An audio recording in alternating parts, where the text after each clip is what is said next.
once in a lifetime a real hero comes along. A man who takes the spirit of the Wild West and tells it how it is. Well, that person isn't our next act, but he sure tried to live it.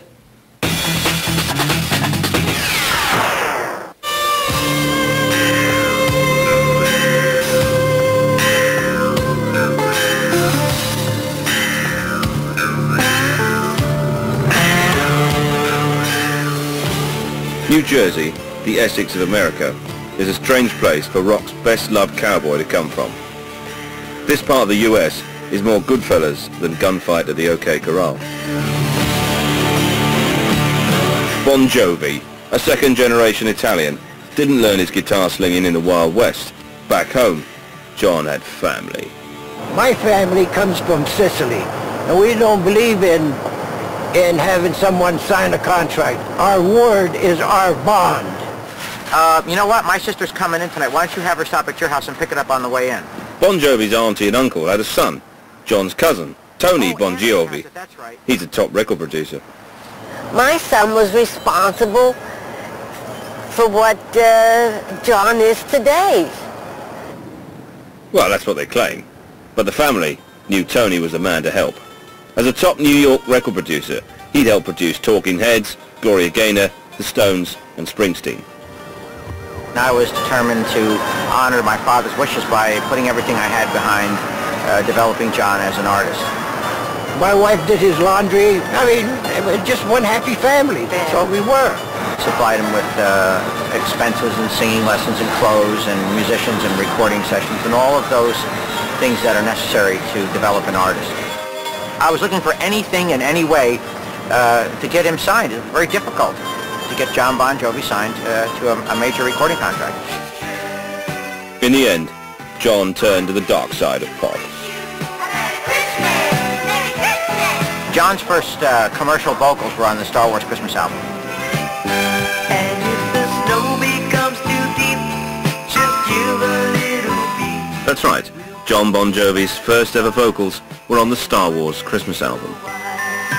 Spreading Christmas cheer, be easy with you here. One can only speculate about what the sessions could have been like. The sleeve notes claim that it was recorded with John and the original cast. Artie, the Quaver converter isn't complete yet.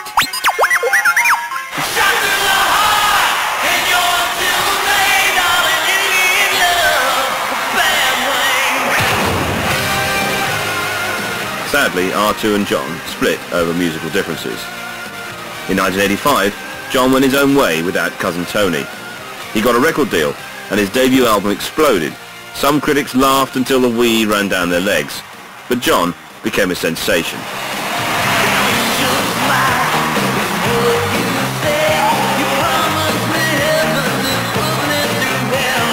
Even though probably his heroes are Springsteen and Tom Petty and people like that, he's pure pop.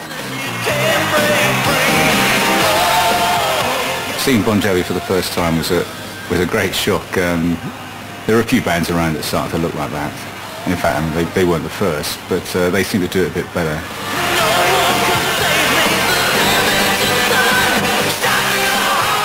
I think for a lot of people, Bon Jovi sort of represents the most like pop, feathered hair, light metal.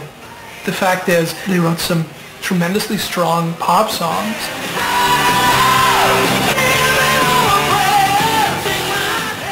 I mean, what happened to metal being like, yeah, he was scowling, it was angry, it was aggressive. All of a sudden, Bon Jovi shows up with nice dental work, and everybody else got to show their grill now. It was like,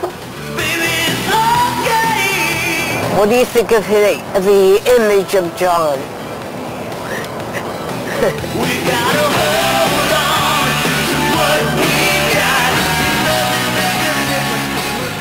But the John Bon Jovi syndicate weren't happy just being megastars. In a strange echo of his own past, John and writing partner Richie Sambora decided to use their power and money to develop a new band of their own, turning unknowns into superstars.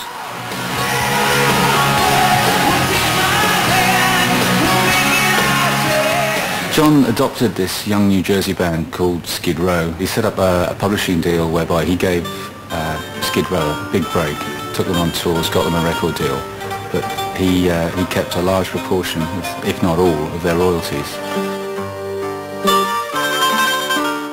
Well, I'm not allowed to talk about John Bon Jovi because I signed a gag order that he gave to me in 1991, which is to do with business, but I'm not legally allowed to speak about him. Bon Jovi and Sambora poured a lot of money into Skid Row, but when Bach & Co. started selling millions, disputes arose. John Bon Jovi says he barely recouped his investment. Skid Row, well, they can't say anything. The word got around, and eventually Richie Sambora, his guitar and writing partner, did give his royalties back, but it didn't do Skid Row any favours in the long run. In truth, they entered an agreement and he's entitled to it. No, I could give a shit less, actually. Cowboy turned accountant Bon Jovi can still round up the audiences.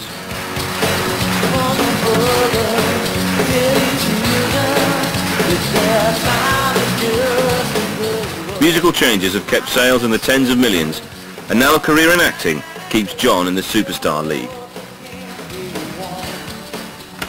Action.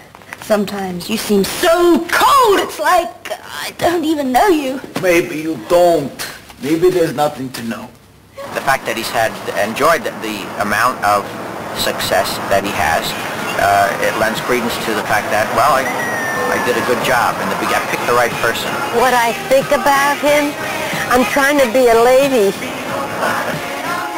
I wouldn't call John Bon Jovi an American hero. Am I going to go to jail for saying that or what?